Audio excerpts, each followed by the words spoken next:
pagi hari ini? Amin. Amin. Saya juga menyapa Bapak Ibu Saudara yang menyaksikan secara online di rumah dimanapun Bapak Ibu Saudara berada. Tuhan memberkati kita semua. Mari kita tundukkan kepala kita hampiri Tuhan dalam doa. Bapak, kami bersyukur Tuhan atas kebaikan-Mu, atas kemurahan-Mu dalam setiap hidup kami yang tiada habisnya Tuhan. Pada pagi hari ini Tuhan, kami berkumpul kembali di rumah-Mu, di gereja-Mu untuk beribadah Tuhan. Kami mau bersatu hati, kami menaikkan syukur kita, kami mau mengangkat pujian, membesarkan dan mengagungkan nama-Mu lebih lagi Tuhan.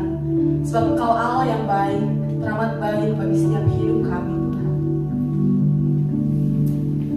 Inilah kerinduan hati kami Tuhan. Kami rindu berada di hadirat-Mu, kami rindu berada di pelataran-Mu Tuhan. Kami masuk ke dalam hadirat-Mu lebih lagi.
Sudah siap kita menerima firman Tuhan? Ya, kita mau konsentrasi di waktu yang sangat terbatas ini supaya kita tidak kehilangan berkat Tuhan. Berkat Tuhan yang terbesar adalah di saat-saat juga seperti ini ya saudara. Selain kita menerima pengampunan dosa dan keselamatan, itu yang paling berharga dalam kehidupan kita, bukan? Siapa yang di sini menerima kebaikan Tuhan? Semua menerima kebaikan Tuhan, beri kemuliaan untuk Tuhan Yesus ya. Puji nama Tuhan. Pada pagi hari ini saya khotbah seri dengan Bapak Gembala ya. Minggu lalu juga tentang the goodness of God ya. Hari ini saya juga kembali menyampaikan tentang the goodness of God atau kebaikan Tuhan dalam kehidupan kita. Saudara, kalau kita membaca keseluruhan Alkitab, intinya adalah tentang kebaikan Tuhan, kasih Tuhan buat hidup kita ya. Walaupun dengan berbagai cerita kisah di dalam Alkitab itu, tetapi itu adalah bukti nyata bahwa Tuhan itu baik buat setiap orang yang berlindung padanya. Amin. Kita akan baca sebagai ayat pembuka di dalam Roma 8 ayat 28 ya. Kita akan baca sama-sama ya, supaya ayat ini juga dapat menguatkan dan meneguhkan kita. Apapun keadaan saudara, Bapak Ibu saat pagi hari ini, Tuhan tahu apa yang Tuhan mau berikan buat saudara ya. Kita akan baca sama-sama. 1, 2, 3. Kita tahu sekarang bahwa Allah turut bekerja dalam segala sesuatu untuk mendatangkan kebaikan bagi mereka yang mengasihi Dia, yaitu bagi mereka yang terpanggil sesuai dengan rencana Allah. Katakan amin. Amin ya. Kebaikan Tuhan itu akan terjadi untuk setiap orang yang dikatakan mengasihi Allah, mengasihi Tuhan dan hidup di dalam rencananya, bukan hidup di luar rencana Tuhan. Ya, jadi kita harus sejalan terus dengan firman Tuhan. Kebaikan yang terjadi bukan semata-mata juga bicara soal berkat kekayaan saja. Tuhan baik jika kita kaya. Tuhan baik kalau kita dapat uang banyak. Tuhan baik jika kita sehat. Bukan itu yang jadi patokannya saudara. Tetapi sekali lagi ya, anugerah atau kebaikan Tuhan yang terbesar dalam kehidupan kita adalah pengampunan dosa. Kita udah diampuni dari dosa, amin saudara ya.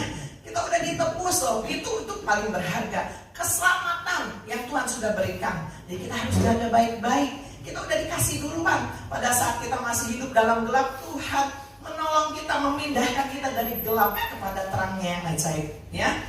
Dan dikatakan kebaikan Tuhan bukan bicara soal tadi ya, kalau kita diberkati puji Tuhan. Kita bisa katakan ya kalau lagi diberkati, aduh Tuhan baik, makasih ya, saya dapat keuntungan dari bisnis saya, Tuhan baik gitu.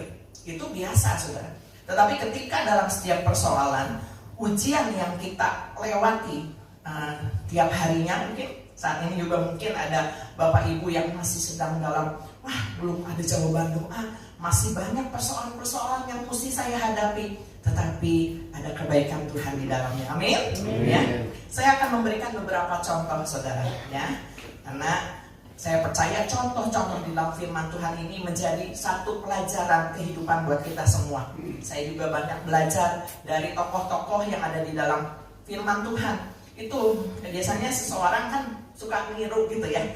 Tetapi meniru sesuatu yang baik, apalagi yang sejalan dengan firman Tuhan, itu luar biasa saudara. Itu yang harus kita kejar, mencari Tuhan, mencari perkenanan Tuhan, hidup sesuai dengan rencananya ya. Nama Tuhan. Yang pertama, contoh yang pertama adalah kita belajar dari Yusuf saudara. Kemarin di kaum muda saya menyampaikan tentang hal ini, Yusuf ya. Kita tahu bahwa Yusuf ini, kita tahu kisahnya, Yusuf itu jadi salah satu penguasa di tanah Mesir ya.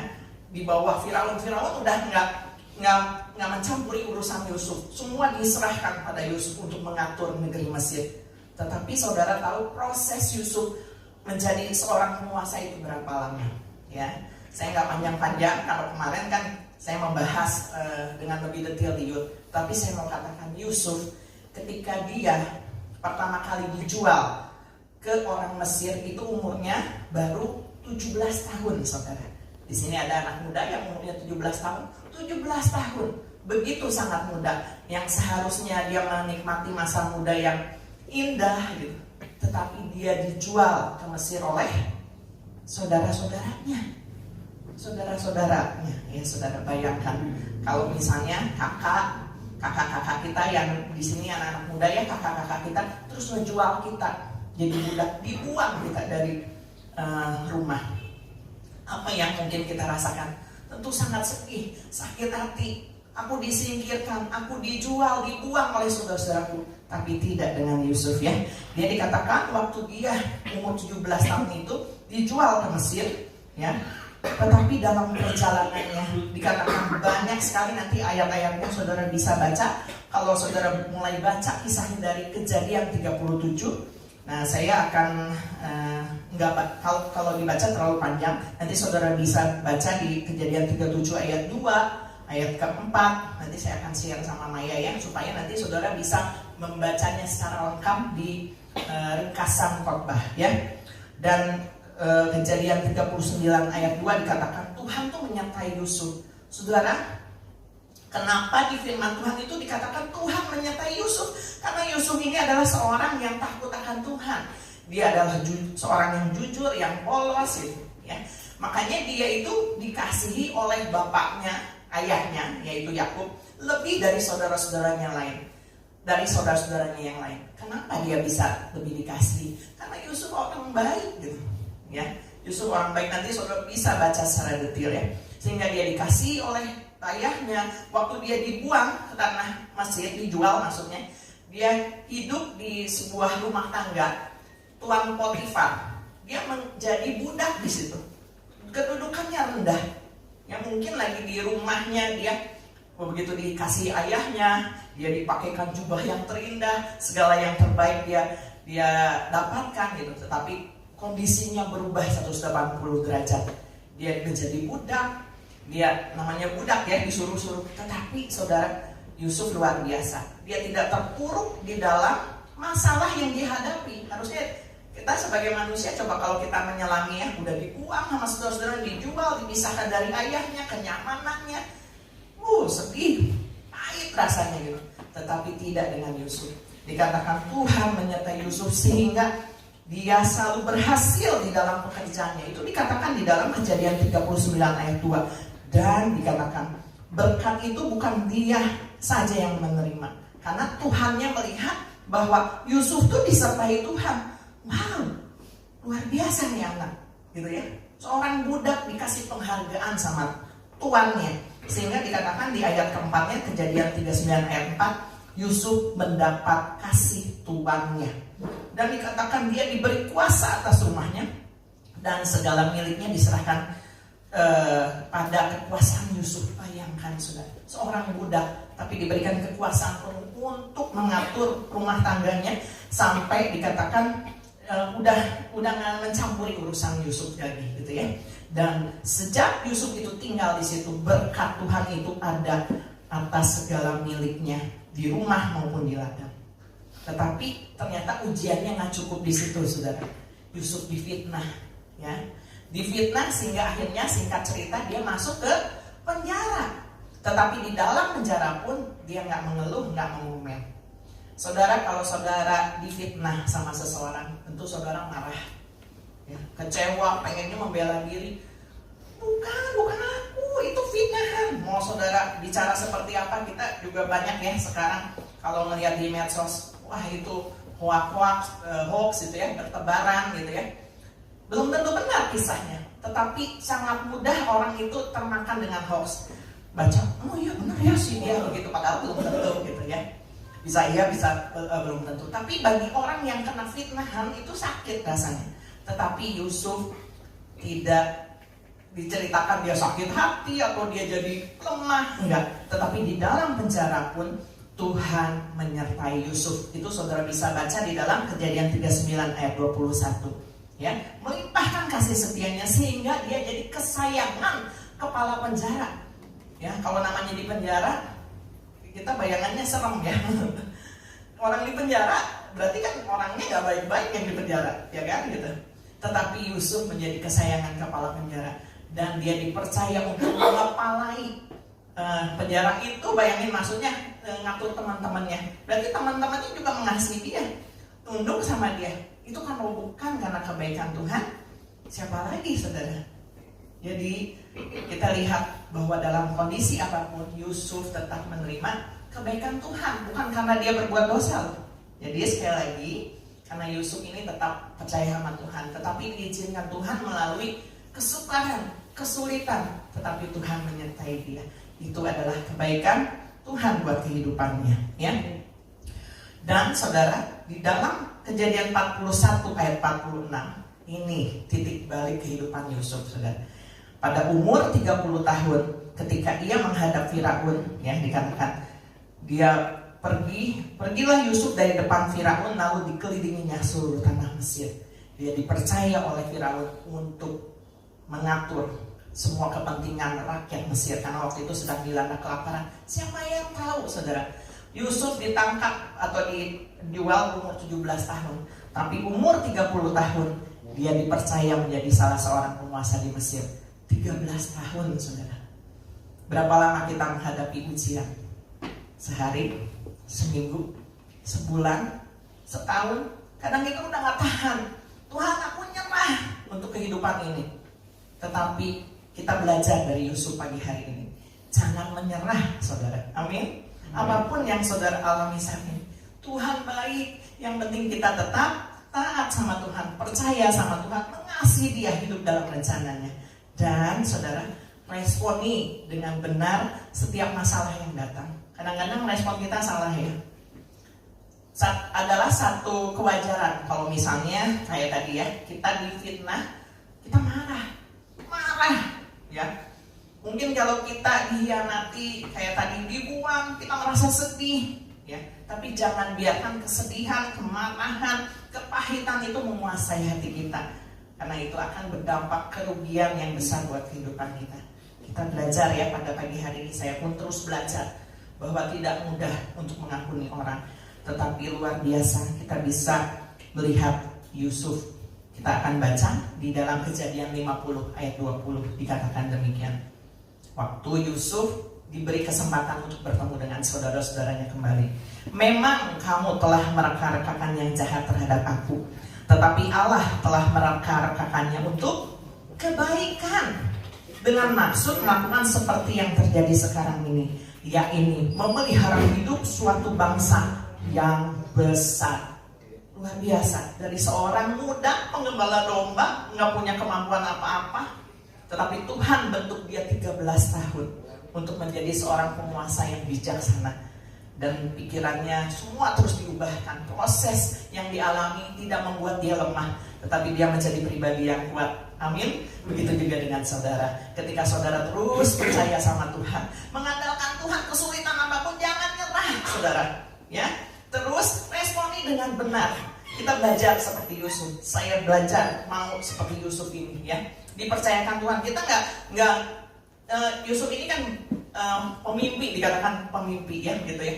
Dia udah dikasih visi sebetulnya sama Tuhan, tapi dia kan nggak ngirain, ya, oh nanti aku jadi raja nih, jadi presiden, mungkin nggak seperti itu. Tetapi dia punya respon yang benar, meresponi setiap langkah kehidupannya, dan akhirnya dia menerima sesuatu yang baik dalam kehidupannya. Saudara, jangan menyerah, jangan pernah mengatakan aku ini buruk, aku ini masa depan tuh nggak ada, aku ini ditakdirkan menjadi orang yang lemah. Enggak, saudara. Tetapi kita terus pegang janji firman Tuhan bahwa kita ini adalah terus menerima kebaikan Tuhan, bahkan di tengah keburukan sekalipun. Pujian tadi, hari yang terbaik. Dikatakan Tuhan tuh memberikan rancangan yang terindah. Tapi ada perkataan gini, Bu, kita jangan hanya mau menerima yang baik saja yang ku terima. Bukan hanya yang baik saja yang kita yang terima. Artinya gini, ketika kita mengalami masa sulit, tetap bersyukur kepada Tuhan, ya. Amin. Yang kedua, contoh kedua adalah Daud, saudara. Daud pun dalam usia yang sangat muda, umur 17 tahun juga, dipilih Tuhan untuk menjadi raja, yang asalnya dia hanya penggembala domba. Tetapi Daud ini sudah punya kesukaan dekat dengan Tuhan, suka memuji Tuhan, sehingga dia dipilih Tuhan. Kisah Rasul 13 ayat 22 mengatakan, Kisah Para Rasul 13 ayat 22. Setelah Saul disingkirkan, Allah mengangkat Daud menjadi raja mereka.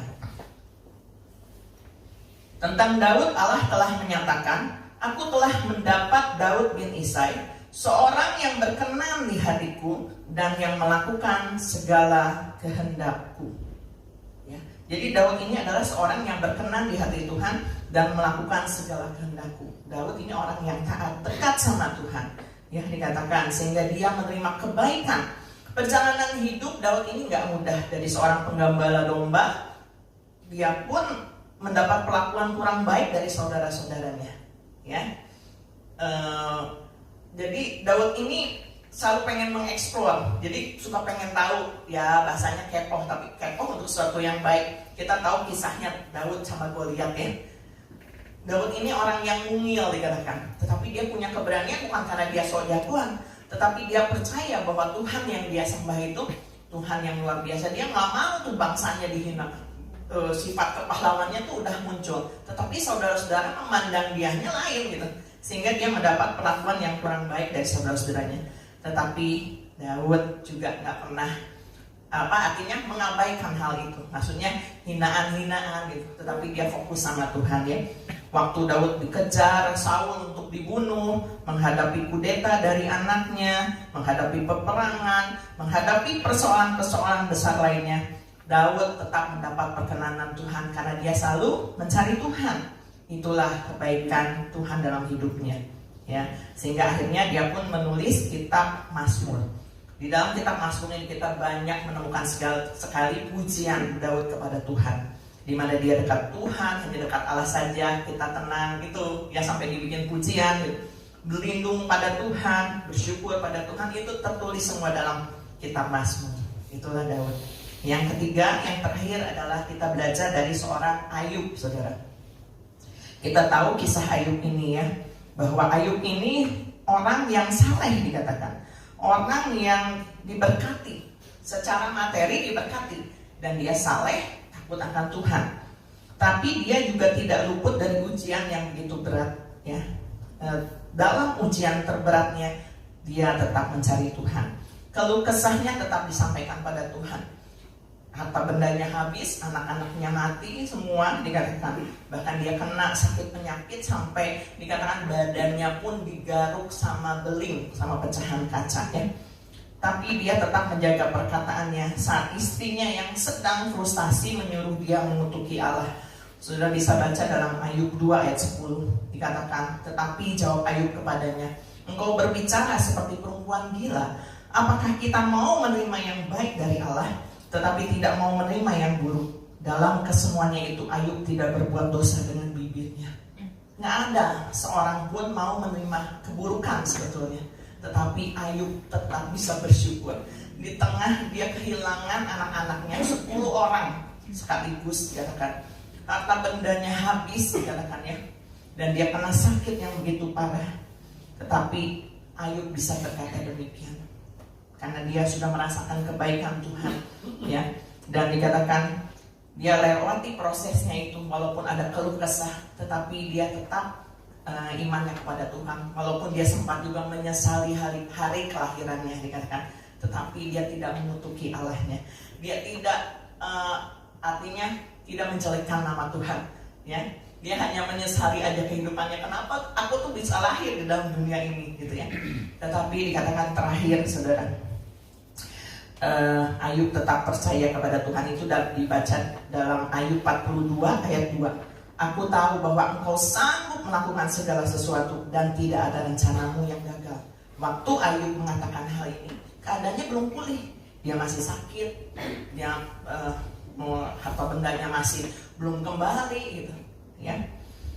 Lalu Tuhan memulihkan keadaan Ayub setelah ia meminta doa untuk sahabat-sahabatnya, dan Tuhan memberikan kepada Ayub 2 kali lipat dari segala kepunyaan dahulu. Ayub nggak minta dalam doanya supaya dia diberkati lagi, enggak, tetapi dia justru berdoa untuk teman-temannya yang bahkan pada saat itu sepertinya memberi tekanan pada dia, tapi dia berdoa kepada Tuhan dan Tuhan memulihkan keadaan Ayub. Saudara, mungkin saja saudara menghadapi situasi seperti dari salah satu ketiga orang itu mungkin, atau saudara pernah mengalami hal itu atau sedang mengalami hal itu. Sepertinya nggak ada harapan.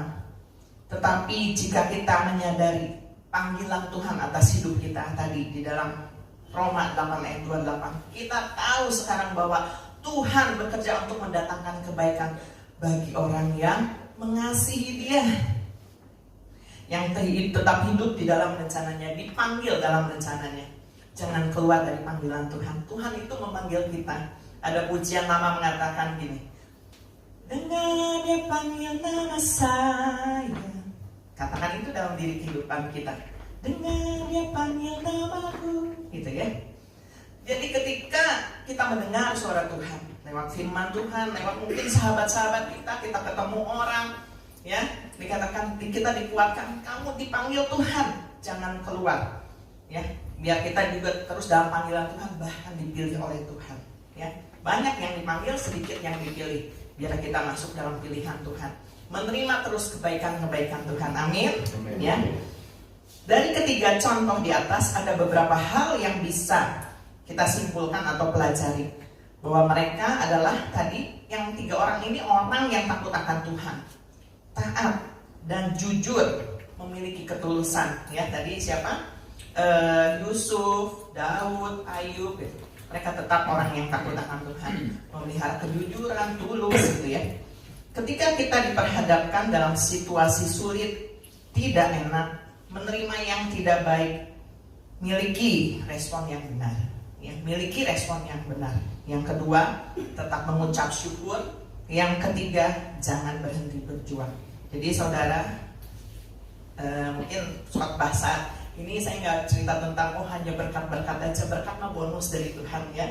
Tetapi saya mau memotivasi saudara dan diri saya sendiri, ini nguatin terus diri saya ketika saya melalui situasi sulit, bahwa ketika saya menerima hal yang tidak enak, hal yang nggak baik, yang bukan dari Tuhan artinya, ya. Kan kita hidup di dalam dunia ini banyak masalah, kita bersinggungan dengan orang-orang lain, kadang kita menerima hal yang tadi tidak baik. Kayak apa ya, Ayub sama teman-temannya ada selek juga.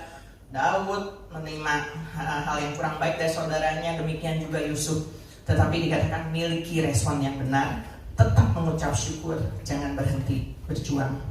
Walau sepertinya tidak ada dasar untuk berharap, artinya sepertinya tidak ada pengharapan, tetap percaya Tuhan sanggup membalikan keadaan.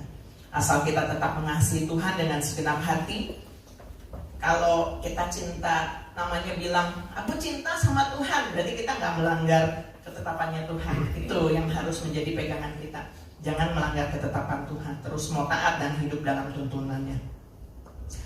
Saudara, mungkin kita harus mengalami kegagalan supaya tahu bagaimana yang namanya keberhasilan. Mengalami rasa sakit dahulu supaya kita tahu bagaimana rasanya disembuhkan, dipulihkan. Mengalami masa-masa sedih agar tahu bagaimana sukacita yang sesungguhnya. Mengalami yang namanya khawatir, takut, sehingga kita tahu bagaimana rasanya mengalami kelegaan yang dari Tuhan. Tetap percaya bahwa saudara tetap mengalami kebaikan Tuhan, tetap cinta Tuhan, hidup dalam rencananya, miliki respon yang benar, ya. Dan yang kedua tadi apa? Mengucap syukur dan tidak berhenti berjuang. Dan saudara, sebagai penutup saya mau sampaikan hal ini. Jika saudara menerima kebaikan dari Tuhan, jangan berhenti di diri saudara sendiri, tetapi saudara harus membagikan juga kisah kebaikan Tuhan itu terhadap orang lain, ya. Jadi kalau kita udah menerima kebaikan Tuhan, saudara harus bersaksi kepada banyak orang, supaya mereka juga bisa mengalami kebaikan-kebaikan Tuhan yang seperti saudara alami. Amin. Ya, puji nama Tuhan. Alami terus kebaikan Tuhan dalam hidup saudara. Firman Tuhan tidak saya pandang. Sepanjang hidupku kau setia. Sepanjang hidupku kau sangat baik. Nafasku memuliakanmu. Ku nyanyi kebaikanmu Tuhan. Sepanjang hidupku kau setia.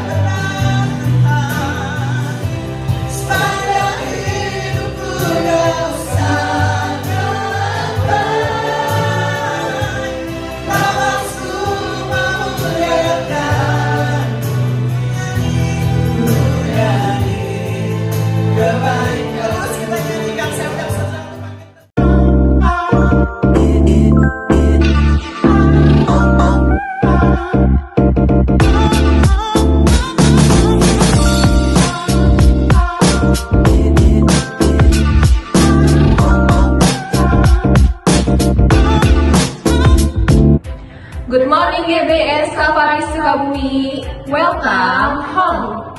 Selamat datang di ibadah GBS Kalvari Sukabumi. Senang sekali bisa bertemu dan berfellowship dengan Anda sekalian. Bagi Anda yang baru pertama kali hadir di ibadah GBS Kalvari Sukabumi, welcome. Kami senang sekali ada dapat hadir dan beribadah bersama kami. And be part of our family. Tadi kita sedang mendengarkan firman Tuhan. Semoga firman Tuhan tersebut bisa menjadi berkat bagi kehidupan kita, bahkan bagi orang di sekitar kita. Setiap hari Rabu kita akan ada Doa puasa jam 5 sore di GBIS Kalvari Sukabumi. Matius 21 ayat 20 berkata, dan apa saja yang kamu minta dalam doa dengan penuh kepercayaan, kamu akan menerimanya. So, tunggu apa lagi? Kita akan sama-sama berkumpul di doa puasa ini ya. Lalu, Kamis minggu depan kita ada House of Blessing. Kita akan pergi bersama-sama ke House of Blessing jam 5:30 sore. So, bagi Anda yang mau join, make sure untuk hadir tepat waktu ya. Bagi para kaum wanita, hari Jumat minggu depan kita akan ada Kalvari Woman di GBS Kalvari Sukabumi jam 5 sore. Yuk para wanita, jangan lewatkan persekutuan ini agar Anda bisa saling menguatkan satu sama lain sebagai wanita-wanita teguh dalam Tuhan. Nah, untuk para kaum teenagers, Youth, college, and yang adult, Sabtu depan kita akan ada Kalvari Youth jam 5 sore. di GBS Kalvari Sukabumi. Yuk kita jadi pemuda yang terus berapi-api dalam Tuhan. See you guys. Setiap hari Minggu kita akan ada ibadah raya Jam 8 pagi di GBS Kalvari Sukabumi lantai 1 dan 2, dan juga ada Kalvari Kids di lantai 3. Kita akan berkumpul bersama-sama untuk memuji Tuhan dan mendengarkan firman Tuhan. So don't miss it out, and I see you guys there.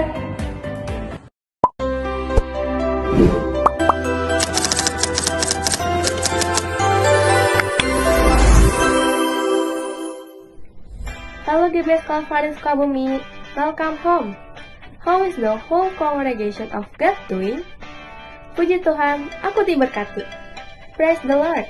GBS Kalvari Sukabumi telah melakukan peremajaan fasitan tahap pertama dengan total harga 98 juta rupiah. Kami akan melanjutkan peremajaan fasitan yang tahap kedua dengan pembelian drum electric Alexis dengan harga 25 juta rupiah. 4 set in-ear monitor hardware 700 dengan seharga 20 juta rupiah. Alat-alat multimedia dengan total harga 30 juta rupiah dan instalasi dengan seharga 5 juta rupiah. So, bagi Anda para jemaat Tuhan di GBIS Kalvari Sukabumi yang tergerak menabur untuk pekerjaan Tuhan, Anda dapat scan QR berikut ini. Atau telepon nomor rekening berikut ini. Kami percaya ketika saudara menabur dalam pekerjaan Tuhan, saudara juga akan menuai kebaikan dari Tuhan menurut firman-Nya. God bless you.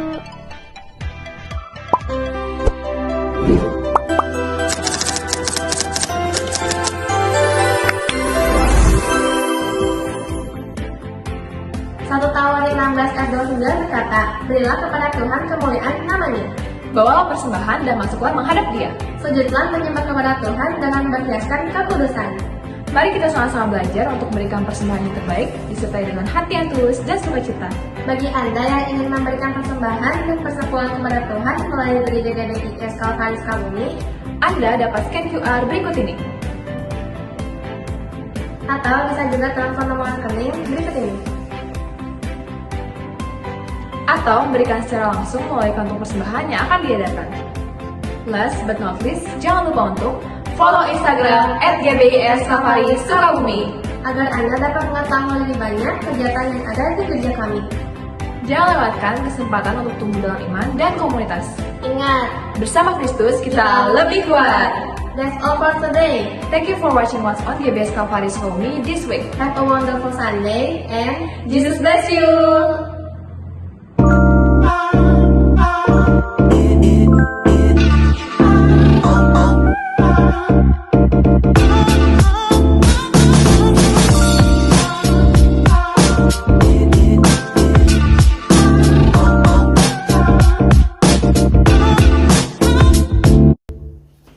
Puji Tuhan.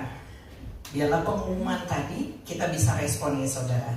Ada jadwal-jadwal ibadah, hari Rabu ada doa puasa. Saudara yang mau misalnya ada beban doa, terus mau didoakan, saudara bisa chat ke saya atau ke Bapak Gembala, sehingga kita nanti bisa sama-sama doakan. Dan bagi saudara yang ada di Sukabumi, bisa gabung sama-sama menjadi tim doa ya.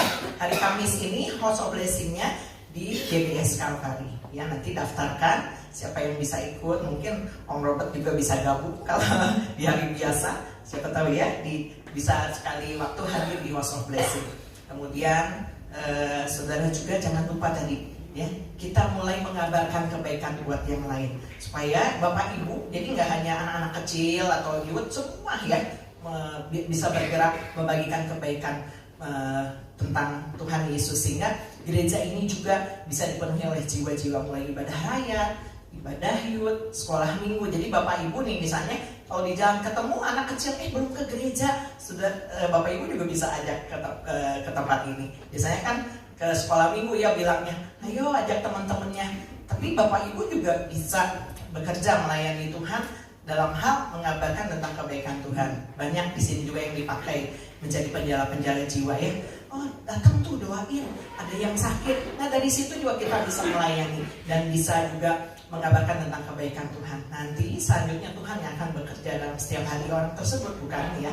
Sehingga kami percaya bahwa jika setiap orang di tempat ini, satu orang mengabarkan satu kebaikan Tuhan kepada yang lain, Tuhan akan menambahkan jiwa-jiwa tempat ini. Amin. Allah itu baik, sungguh baik bagiku. Itu karena kasih setianya.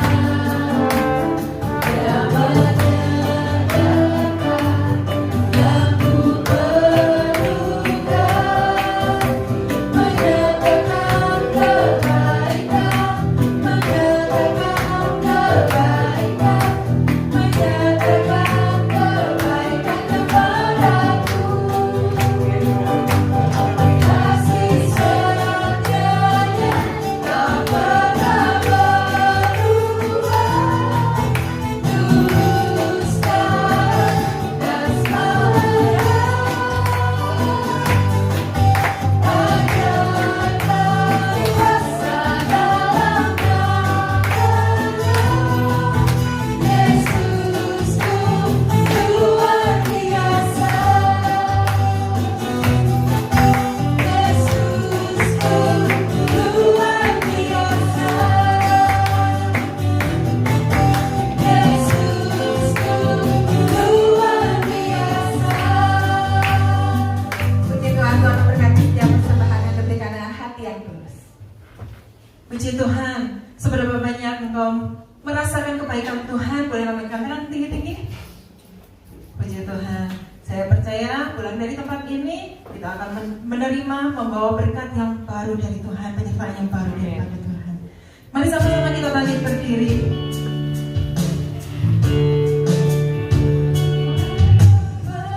Bersama kami, berjalan bersama kami, bukan takut, bukan gentar, sama aku bersama kami.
sudah bersama-sama dengan Tuhan, dan kami sudah diteguhkan oleh firman Tuhan bahwa Tuhan Yesus kami akan menerima semua kebaikan Tuhan. Dan biarlah Tuhan Yesus kami akan merespon semua keadaan yang terjadi dalam kehidupan kami dengan benar menurut firman Tuhan, agar kami bisa melihat kemuliaan Tuhan terjadi. Biar kami juga tetap Tuhan Yesus mengucap syukur dalam setiap keadaan, karena ketika kami mengucap syukur ada kebaikan Tuhan yang terjadi dalam kehidupan kami. Kami tidak mengeluh, kami tidak akan menghujat, kami juga tidak akan berkata-kata yang tidak baik, tetapi kami akan terus mengucap syukur, dan kami percaya kebaikan Tuhan akan terjadi dalam kehidupan kami, dan kami akan terus berjuang Tuhan Yesus. Kami akan mengerjakan perkara-perkara yang luar biasa bersama dengan Tuhan Yesus, dan kami yakin di akhirnya nanti kami semua akan menikmati semua kebaikan Tuhan yang terjadi dalam kehidupan kami. Terima kasih Bapa, kami mau mengalami semua kebaikan Tuhan yang Tuhan janjikan dalam kehidupan kami, yang Tuhan sediakan buat kami. Kami percaya Tuhan Yesus. Saat ini juga kami berdoa Tuhan Yesus, kalau kami yang datang dengan permasalahan kami pada hari ini, permasalahan berumah tangga, permasalahan dalam hal keuangan, permasalahan di dalam pekerjaan kami, Tuhan sudah bereskan. Tuhan beri jalan keluar. Ketika kami berjalan bersama-sama dengan Tuhan, kami percaya Tuhan buka jalan untuk semua hal yang sedang kami kerjakan. Kami juga berdoa Tuhan Yesus, kalau saat ini mungkin ada yang sakit, kami tidak tahu, mulai dari sakit-sakit yang biasa-biasa saja sampai sakit-sakit yang berat. Kami percaya Tuhan, Engkau mampu untuk menyembuhkan semua sakit penyakit. Mungkin karena dokter sudah tidak ada obatnya lagi, mungkin karena dokter tinggal menunggu waktu, tetapi kami percaya kuasa Tuhan akan menyembuhkannya di dalam nama Yesus Kristus. Dan pada saat ini juga kami berdoa untuk Pak Suling yang pada hari ini dari mulai kemarin sudah sakit Tuhan Yesus, di dalam sakit dalam batu empedunya Bapak. Kami percaya di dalam nama Yesus Kristus, sembuhkan dengan sempurna dalam nama Yesus Kristus. Kami akan melihat kebaikan Tuhan akan terjadi Tuhan Yesus. Terima kasih Bapak untuk teman-teman kami yang beribadah pada saat ini atau juga yang mengikuti online, yang sakit penyakit apapun juga Tuhan jamah dengan bilu-bilu Tuhan Yesus seperti Tuhan janjikan. Kami semua sudah sembuh. Terima kasih Bapak. Terpuji namamu Yesus. Kami percaya sepanjang minggu ini, sepanjang kami berpisah Tuhan Yesus, kami tahu kebaikan Tuhan akan terjadi dalam kehidupan kami. Terima kasih Bapa. Terpuji namamu Yesus. Dari kekal sampai kekal. Saudaraku, mari kita angkat tangan kita. Saudaraku, terimalah berkat yang besar dari surga. Berkat dari Allah Bapa, Allah Putra, dan Allah Roh Kudus akan memberkati hidup nikahmu, memberkati keluargamu, memberkati kesehatanmu, memberkati pekerjaan dan hasil kerjamu. Mulai hari ini, mulai pagi hari ini, sampai Tuhan Yesus datang kembali. Dan terima berkat itu di dalam nama Tuhan Yesus Kristus. Tetap angkat tanganmu dan angkat pujian.